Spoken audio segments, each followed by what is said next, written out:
સિહોર નગરપાલિકાની નરી વાસ્તવિકતા, લોકોના પ્રશ્નોની હેલી. જુઓ સિહોર નગરપાલિકાની સ્વચ્છ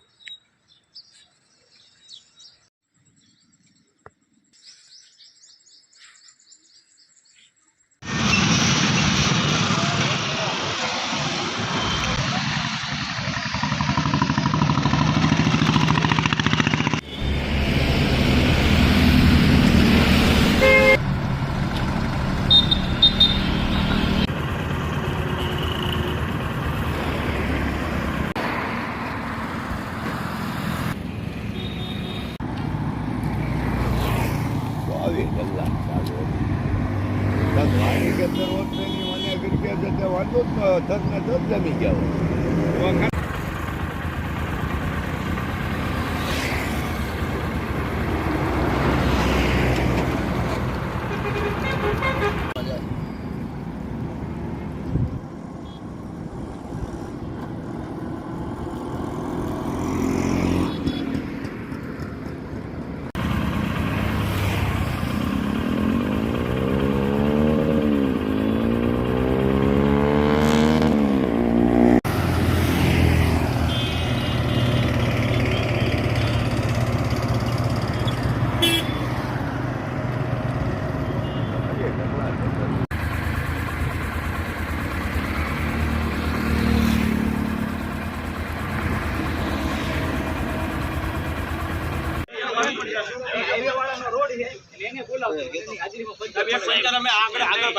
નગરપાલિકાના 20 દી એટલે 20 મહિના ગણવાના. આવા તો ઘણા ફાયદા મળ્યા છે. અમે ક્યાં હોઈએ એમ નહીં, તમે વિયા એટલે પાછા વધતા નગરપાલિકા અમારે નમાજ પડવા જવું હોય તો આમાં નમાજ કેમ પડવા જવું?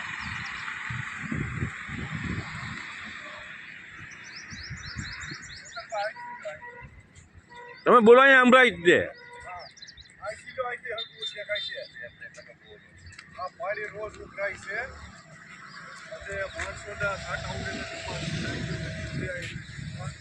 મસ્જિદમાંથી નમાજ પડી નીકળે તો નાપાક થાય છે અને આ બધું શરમથી ખાઈ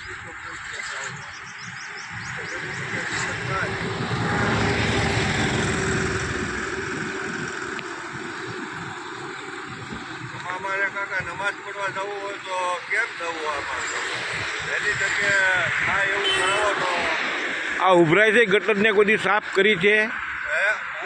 ખાલી ઢાંકણા ખોલી વિયા જાય એમ કે કમ્પ્લેટ જ છે એમ કરી વિયા જાય છે.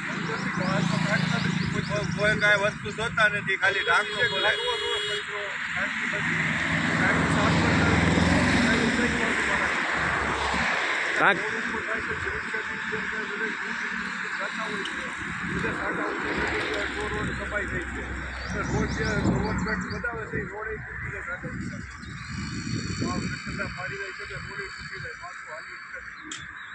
ગટરને સાફ કરવાની જરૂર છે, કુંડીઓને.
અને ગટરના છે, રસ્તાના છે, બરાબર.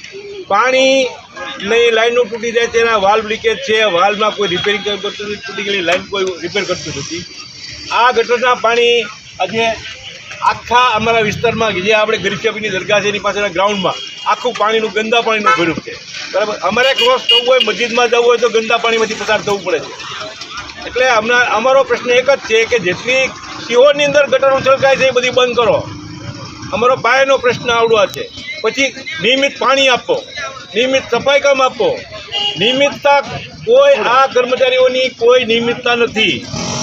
ક્યારેય વ્યવસ્થિત જનતાને દરેક પ્રશ્નોનું કોઈ નિરાકરણ કર્યું આજે એવું બન્યું નથી. આ પ્રશ્નો સોલ્વ નહીં થાય તો શું કરશો? આ પ્રશ્ન સોલ્વ નહીં થાય તો આજે એમ રોડ રસ્તા બંધ થયા છે એવી રીતે કાલે રેલવે લાઈન બંધ થાય છે. તમે કાયદાના ખાસ છો, તમે એક રિટાયર્ડ એએસઆઈ છો, તો એક નવા કાયદા BANS SS 155 મુજબ કાર્યવાહી થાય કે નહીં?